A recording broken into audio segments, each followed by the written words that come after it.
What is going on, everybody? This is Yes, I Read That, and today I am reviewing Fire and Fury by Michael Wolff.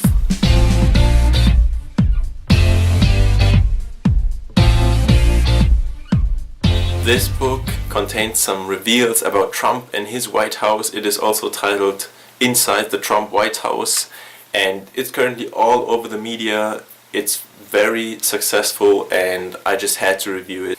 Now, I'm not a US citizen, so I didn't vote for Trump, I didn't vote against Trump, so I don't really have a stake in all of this, and I'm gonna try to review it from a neutral perspective. But everybody who is at least a bit interested in US politics should be interested in this book. I mean, Trump even tried to stop this book from publishing, and the journalist who wrote this book visited the White House countless times. He claims everything in this book is true. But even though it's written by a journalist, is it neutral? Not at all.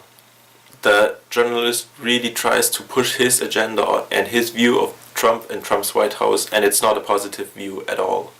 But still, if what he says is true, then I don't even know what to say about it sometimes, really. So let's just get into the content of the book. So the book starts talking about the campaign and starts with all the Trump campaign leading up to the election day, where Trump is quoted saying, "I don't think about losing because we're not losing, we're totally winning." Because he didn't even plan on becoming president, but instead he wanted to use this to promote his TV personality and just as a marketing campaign. So Trump, as well as everybody else, doesn't even expect to win. That is why he doesn't want to spend any money on his campaign as well. So it all kind of makes sense, and then it shows the reactions that when indeed they win, everybody is shocked. Trump apparently seemed like he had seen a ghost after the election.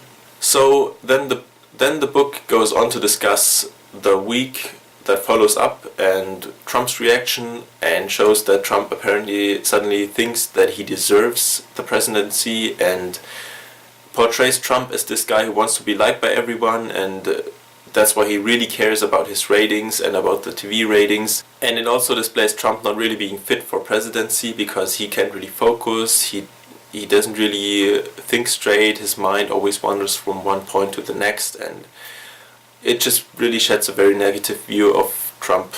And this basically culminates in the end when, in spite of all the protests at airports because of the executive order to shut out the Muslim immigrants, Trump still kind of seems to think that he had an amazing week, an amazing first week, and everybody else is kind of baffled because the week really was not that good. The book continues to talk about the organization in the Trump White House. Well, first of all, the Trump White House is not very organized. That is because Trump doesn't like to read.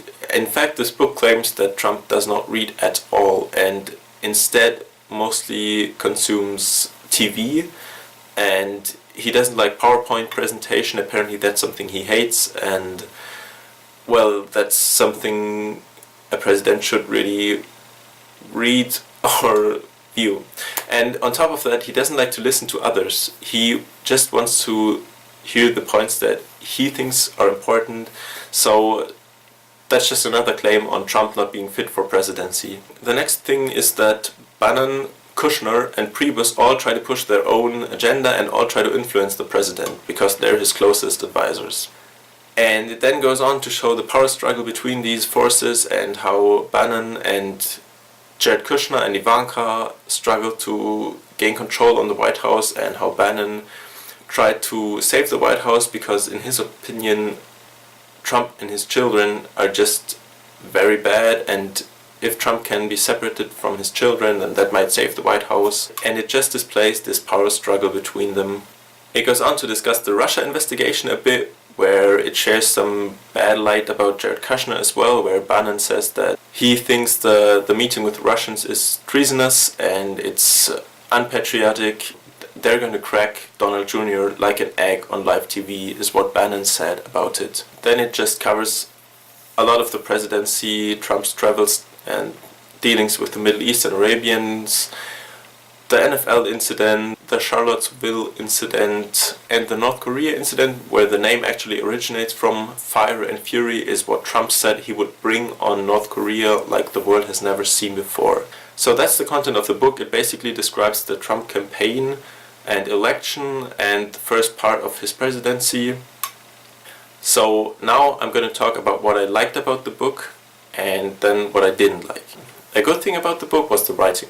The writing was very good. The content of this book is outrageous and very interesting. Now, if what this book says is true, then the Trump White House is in a very bad position and Trump himself is not fit for presidency. However, here's what I didn't like about the book. It is not very neutral. In fact, it's not neutral at all. The author obviously tries to push his views of Trump and the Trump campaign and the Trump White House. Now, it reads like an editorial rather than unbiased journalism, and from an unbiased view, the book doesn't really offer any benefit. Without knowing the sources, the book doesn't really offer any real substance. Now, instead of just claiming this is actually something that really bothered me in this book, and one example is this. Okay, the author writes, he, and he means Bannon, knew Trump to be a fundamentally emotional man, and he was certain that the deepest part of him was angry and dark. And there I just wonder, how the hell does the author think he knows that Bannon thinks of Donald Trump as dark and angry? And it's just not neutral at all, and I think that something like that should just be left out.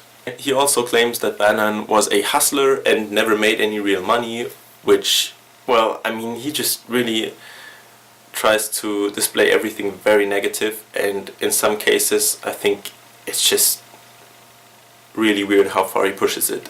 So yeah, this is really what bugs me most. The author could have done a great analysis on Trump and explaining a few options of what Trump could have thought. Sometimes he does this, but very rarely. Instead, he just chooses to default to his own views of what Trump did, and those are usually very negative views about Trump. So all in all, I'm going to give this book a 6 out of 10. I really would have loved to give this book a better score, and if it was just a bit more neutral, then it would have been a much better book in my opinion, if he could just try to explain some of the stuff going on, but this book is just very sensationalist. I still think it's very interesting. If you're interested in US politics, I highly recommend you read it, but just take everything in there with a grain of salt, because without knowing the sources and without being able to verify everything, some claims in this book just seem very unreasonable. Still, if half of what this book says is true, then it's still an outrageous book about the White House, and the Trump White House is still in an outrageous state. So, I really want to know what you guys thought of the book. Tell me down below in the comments, and make sure you drop a like if you liked the video, maybe sub to this channel, and I'll see you in the next review. Till then, bye!